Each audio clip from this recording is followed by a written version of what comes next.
Hey, welcome back to Psychotropic Release. I'm your favorite queer, neurodivergent, anxious, depressed girly, and if you're new to my channel, I talk all things holistic mental health and psychedelics. If you're interested in hearing more about those topics and my beliefs on treating mental health issues holistically with many tools, including psychedelics, I'd love for you to subscribe to my channel.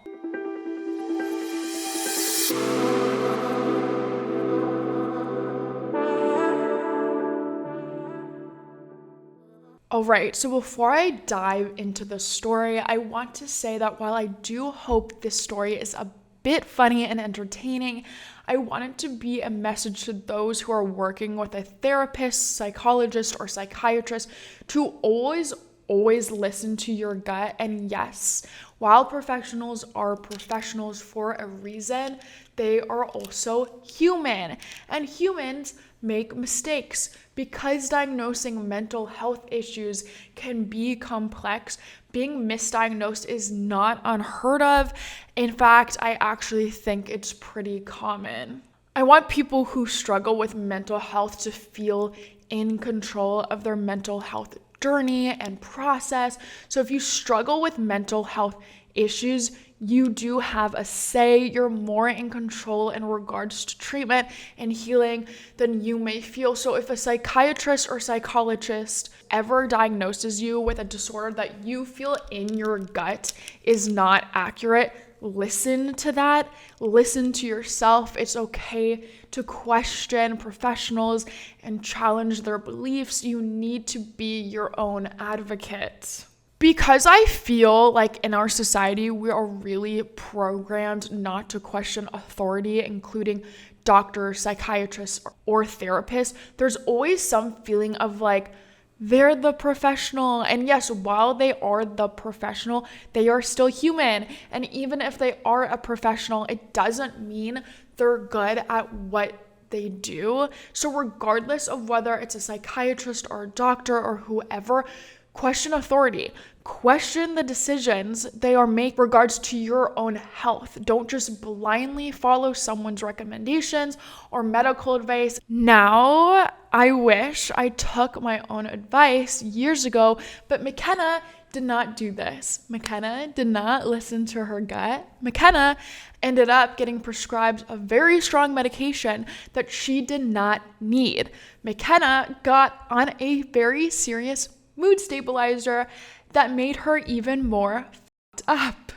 All right, so this happened a little over 3 years ago. About three and a half years ago, I was struggling with my mental health. And to be honest, I don't really totally remember what led up to this diagnosis. If you've watched many of my other videos, you may know that I struggle with emotional regulation dysregulation. So I believe I was having reoccurring problems with depressive thoughts and mood swings. And at the time, I was working with a psychiatrist like one does. Now, mind you, this psychiatrist is a good psychiatrist, a textbook good psychiatrist. She graduated from YALE. She runs her own private practice. She's very well educated and knowledgeable. She has a really good reputation and where I'm from in Connecticut. And at the time, I had a really good relationship with her. I'd been seeing her for literally 8 years.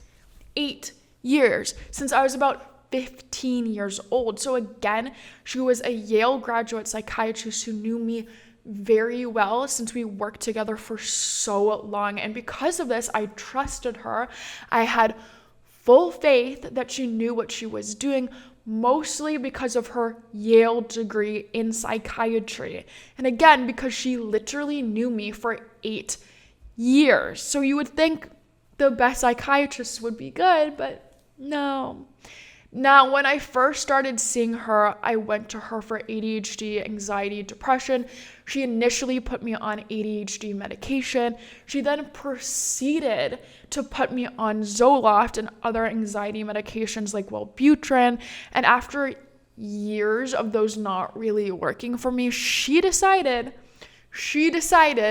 that because nothing else was working, apparently I had bipolar 2 disorder. Now, let's just talk a little bit about ADHD. And ADHD overlaps with a lot of mental health conditions. There are so many overlapping symptoms. And when I was in high school, I tried different ADHD medications, but I hated all of them. I hated how they made me feel. I just felt really weird. I don't know how to explain weird, just weird. Like the medications I tried were just too stimulating for me because I also had problems with anxiety. So I felt more anxious and more jittery sometimes. And so I pretty much told this psychiatrist that I was not interested in taking ADHD meds anymore. And I chose to not take any medication for ADHD. And I haven't taken any medication for ADHD since. And this was 10, 11 years ago. Now, while it was totally my doing and my choice to go off ADHD medication, I feel like we quickly dismissed all my ADHD symptoms and just moved on. Like we just started focusing on my anxiety and depression more and really never discussed my ADHD again. And looking back, I really feel like my psychiatrist really probably should have circled back to the ADHD diagnosis and problems. It's kind of just wiped under the rug, and she just kept moving along, giving me different medications and a whole other diagnosis, which really does not make sense to me.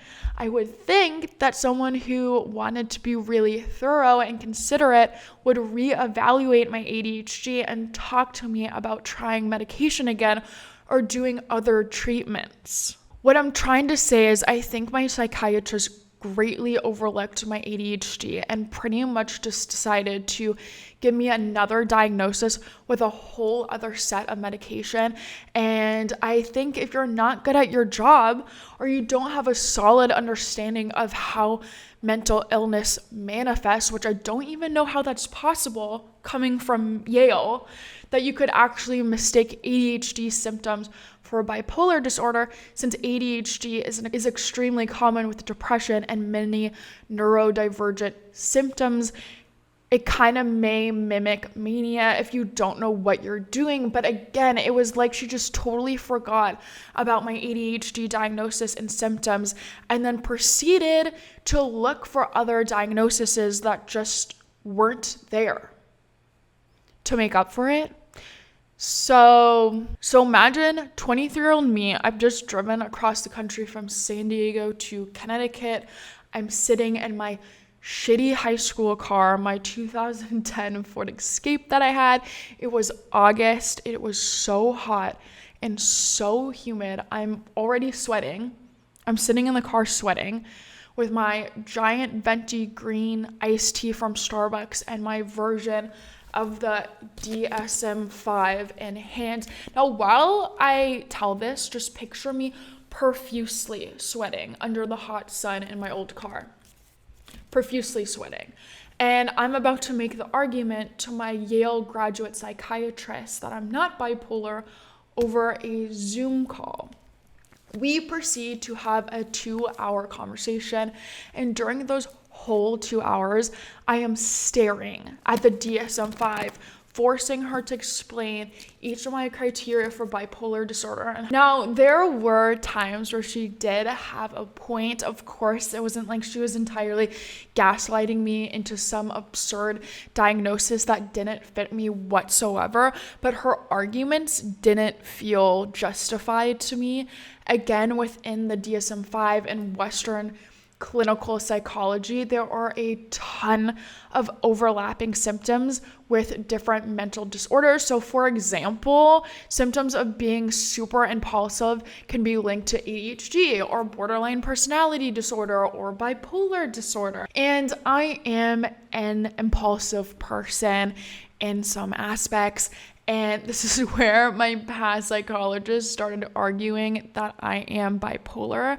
I do impulsively spend money, but I've never been in credit card debt or gone off the rails shopping or gambling and just entirely gone off the deep end financially. I definitely have an issue with impulsive spending, but it's nothing super crazy that would land me in deep financial shit. My psychiatrist also made the point of me being very sexual, and people with bipolar disorder and other disorders can experience hypersexuality. Am I a sexual person? Yes, I would definitely consider myself to be, but I am not hypersexual by any means. I don't have tons of casual sex with strangers. I don't go sleep around with random people. In fact, now I don't even participate in casual sex at all for emotional, spiritual beliefs and purposes, yada, yada, yada. That's a whole other video. Overall, what I'm trying to say is I don't do anything super reckless or dangerous or ridiculously irresponsible, which tends to happen when you have untreated bipolar disorder. Yes, I do have fluctuating moods from severe depression to feeling really good and happy, but I don't have mania. I don't lose sleep. I'm not up for days. I don't start frantic manic projects that I never finish. You get the picture. I don't experience mania or hypomania. And yes, I have a history of depression. I experience deep levels of sadness and really high highs of happiness, but that doesn't actually automatically mean I am bipolar. I think I'm other things, but not bipolar. Overall, I felt like she was trying to squeeze me into a diagnosis rather than having the diagnosis fit me. It felt as if she was taking my mental health symptoms and forcing them into a box under bipolar disorder. It didn't feel like bipolar type 2 disorder naturally fit me and my behavior, which is a huge red flag. I've been working with an amazing therapist the last year, and when I told her I got diagnosed as bipolar, she literally was like, I don't even know how that happened. You're clearly not bipolar. And I'm like, yeah, I know. My therapist has told me that if you need a psychiatrist or a doctor to make an argument for why you fit a certain diagnosis, then it's a sign that it probably isn't the right fit for you. My therapist and I agree that everything is a spectrum, including mental health disorders, but when diagnosing, a professional needs to consider the criteria in its extremes, meaning that a person should have pretty strong or pretty severe symptoms related to each of the criteria. Otherwise, you could find yourself feeling like you have every disorder in the book, because on some level, many people will relate to many different psychological symptoms. She also has told me that while she was in graduate school, her professors specifically told her cohort not to start self-diagnosing, because if you don't know what you're doing, you'll look at the DSM-5 and think you literally have everything. And yes, I also have done this. So just don't look at the DSM unless you're a professional, really, because it will make you bug out. Overall, if you feel like you have to challenge the diagnosis because in your heart and in your gut it doesn't describe you, that's an indication that that disorder probably isn't right for you. You should never feel like you need your psychiatrist or therapist or anyone to walk you through the DSM-5 criteria in order to justify and explain why they believe they think you have that diagnosis. So I just knew intuitively in my gut that I wasn't bipolar. I studied psychology in college. I love psychology as an interest, and I knew enough about the disorder to know I didn't have it. But instead of listening to myself or getting a second opinion, I decided to listen to her because she was the professional, and I thought because of her degree she must know what she was talking about. And because she was a Yale graduate psychiatrist and I have a basic undergrad degree in psychology, I trusted her to know more than me. So I listened to her telling me I was bipolar, even though it went against my gut instinct, and I truly felt like bipolar type 2 did not describe me, and this resulted in me being put on the medication Lithium, which is a pretty intense mood stabilizer. So not only was I already on a plethora of medication for anxiety and depression, I was now being put on a very serious mood stabilizer, and because I am indeed not bipolar, I reacted really badly to the medication, which left me more worse off than before. And it ended up causing a lot of behavioral and personal problems for me because I was diagnosed and put on the wrong cocktail of medication. After that experience, I began to really question the thought processes of psychiatrists in general. How could a Yale graduate with a good reputation, who has been in this career field for years, who knew me for years, how could she diagnose me with a disorder that I blatantly do not have? And if you've watched any of my other videos, I've said that I've been on a laundry list of medications. By the end of my time working with her, I was on 8 different medications for ADHD, depression, anxiety, etc. And her misdiagnosing me and being so careless, prescribing a very strong mood stabilizer, makes me feel like she blatantly didn't really know what she was doing. Why would you prescribe ADHD medication to a 15, 16-year-old girl, only to take her off of them shortly after to just put her on bipolar medication instead, without addressing the ADHD aspect of it? And again, ADHD and bipolar kind of have overlapping symptoms. But honestly, at that point, you would think that common sense would kick in, which would completely reevaluate my symptoms and list of medications I was on. But no. Instead, she just added another medication on top of the medication I was already on, which really negatively impacted my life.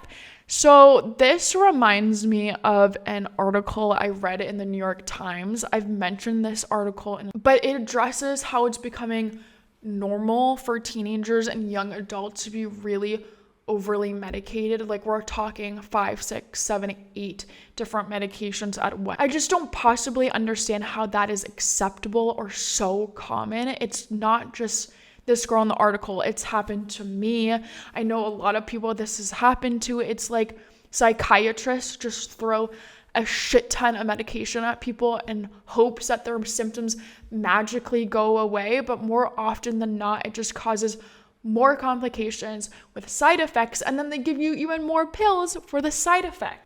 Ever since I went off pharmaceuticals and focused on just leading a healthy lifestyle and therapy and microdosing psilocybin and taking supplements like ashwagandha, I just feel so emotionally much healthier and more clear. I think in the United States, where pharmaceutical meds are so normalized and big pharma has essentially brainwashed us all, people really don't think twice about popping prescribed medication. But honestly, you should do your own research and really think about what you're putting in your body that is going to change your literal brain chemistry. Listen to your intuition when working with a psychiatrist. Get a second opinion if you want to, need to. By all means, do that. But just really think about how serious medication really is for mental health. Anyways, I'm definitely going to do more story time like videos in the future. I've been meaning to do a whole story time on my first time smoking 5-MeO DMT and how I knew higher power, God, the universe, literally wanted me to smoke DMT. So if you want to talk more about mental health, specifically holistic mental health and psychedelics, I'd love for you to subscribe.